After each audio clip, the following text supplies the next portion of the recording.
смертельная угроза для нашей государственности. А это громче, чем передрягой, трудно назвать. Russia. Consequences of the Wagner's Group campaign on Moscow. Purges have begun. This is what we're going to talk about today. Дорогие друзья, сегодня еще раз обращаюсь ко всем гражданам России. Подчеркну, с самого начала событий незамедлительно были приняты все необходимые решения по нейтрализации возникшей угрозы, по защите конституционного строя, жизни и безопасности наших граждан.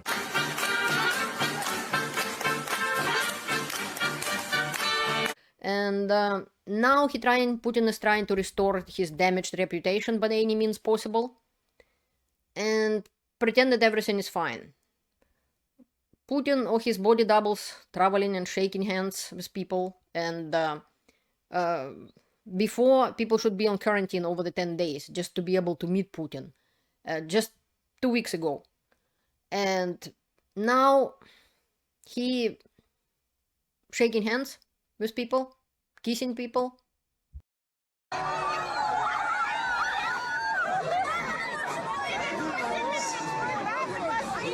I want to say that coups like Prigozhin's doesn't appear out of thin air. It was prepared, it was supported by military at some point because nobody stopped him. Only a few pilots, I think right now confirmed 13 people dead, who actually fight against him.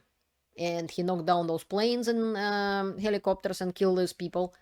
But nobody actually stopped him. He get up to Moscow. It means Putin regime is not popular. People doesn't want to support him. No one so far has seen General Surovikin or General Armageddon for about a week or so. Some sources claim that he was arrested for assisting Prigozhin.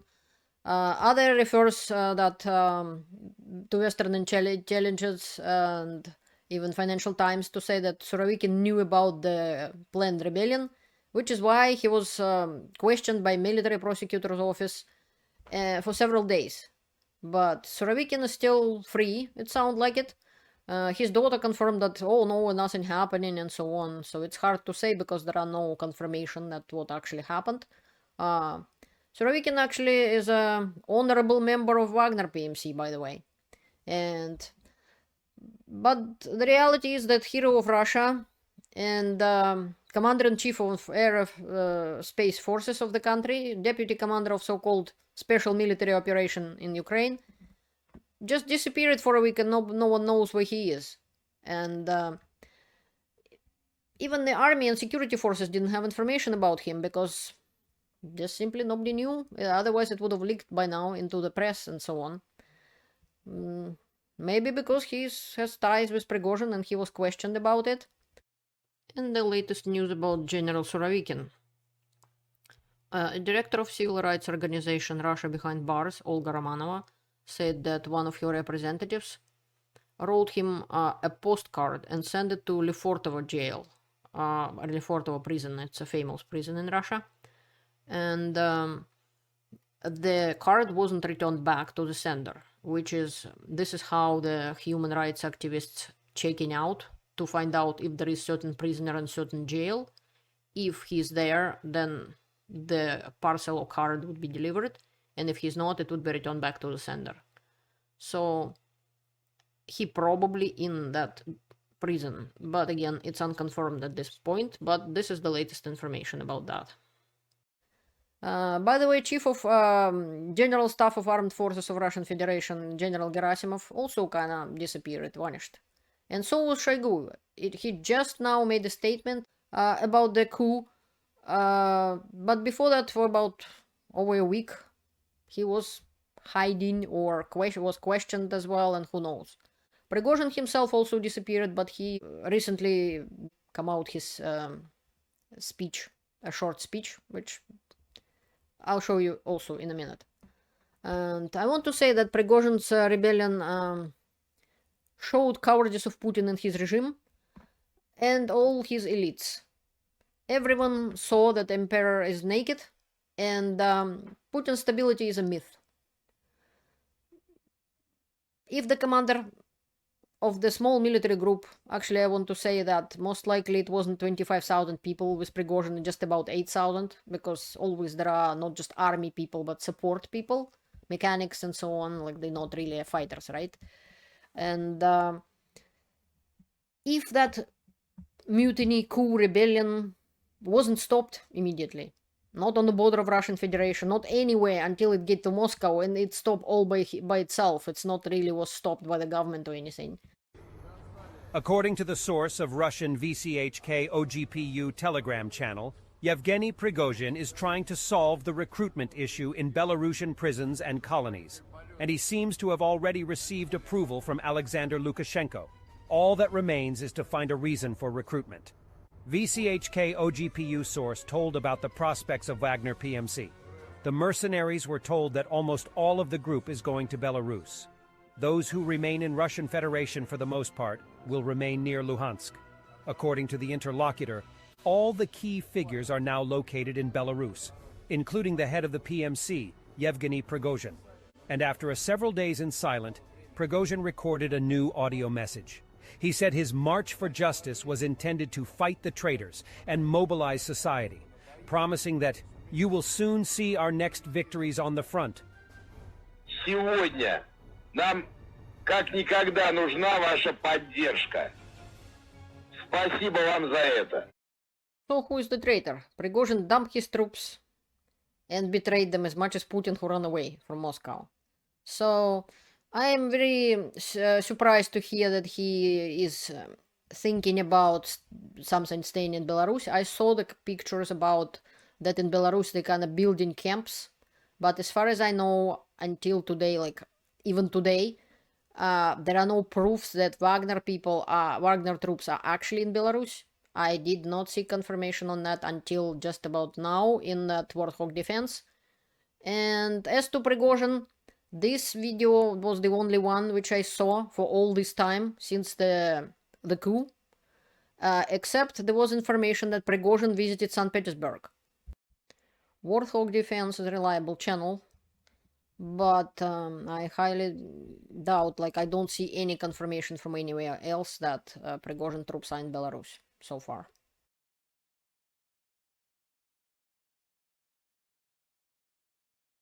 While I was making this video, the new information came about Yevgeny Prigozhin. This is a reliable source from Tankaru, and it says that Yevgeny Prigozhin received back 10 billion rubles, which was found during a search in St. Petersburg. On the 24th of June, during the search, was found 10 billion rubles in cash, $100,000 of dollars, and 5 gold bars. So they decided to return it back. Another thing Fontanka said that Prigozhin received back the gun which Minister of Defense Shoigu presented to him in the past, and it was signed by Shoigu. Of course, it was before the rebellion, coup. And the whole arsenal of weapons found in the house of Yevgeny Prigozhin during search was returned to him. This time, it sounded like Prigozhin came in person, and he received 2 gun Saiga and Austrian gun Sermanlicher and semi-automatic ARKA and several rifles and handguns. The most famous thing of his collection was a handgun Glock, and it's signed by Sergei Shoigu. So Prigozhin was flying around St. Petersburg in helicopter and solving his problems, and received his arsenal back. And no problem, no big deal apparently, that he just made a coup and almost overthrew the government and kill people. But no big deal apparently in Russia. And he received his money back.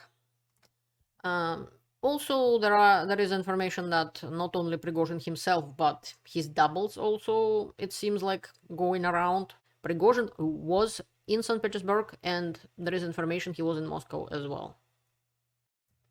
This again proves there is no law in Russia. Absolutely none whatsoever. Russian Minister of Defense Sergei Shoigu finally commented on a rebellion or a coup of Prigozhin. Речь идет о попытке 23-25 июня дестабилизировать обстановку в России. Эти планы провалились прежде всего потому, что личный состав вооруженных сил проявил верность присяге и воинскому долгу.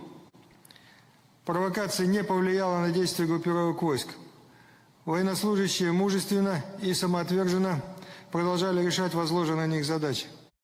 Yeah, right. We all saw how it all happened and how didn't stop Prigozhin until he get to Moscow. And the problem is right now Putin and Shoigu and everybody trying to say, oh, they were so brave, they stopped anything. Nobody stopped anybody. So they're rewarding people who did nothing. Guess what's gonna happen next? They're gonna punish people who actually did nothing. FSB and military, they all will try to find somebody to blame. Because they need to show that they're actually working. They need to show that they're actually doing anything, doing something. That is why they would grab anybody who will happen to be in the wrong place in the wrong time. How do I know that? Because it happened in Russia in Stalin times. Some Russians wanted back to the USSR, they're already there. They wanted to see it happening and the strong leader doing stuff. Here it is.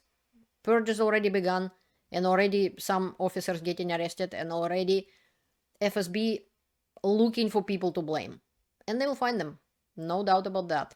That's what police in Rostov-on-Don is doing right now. They pretending that during the coup they were capturing criminals and caught few people and this and that.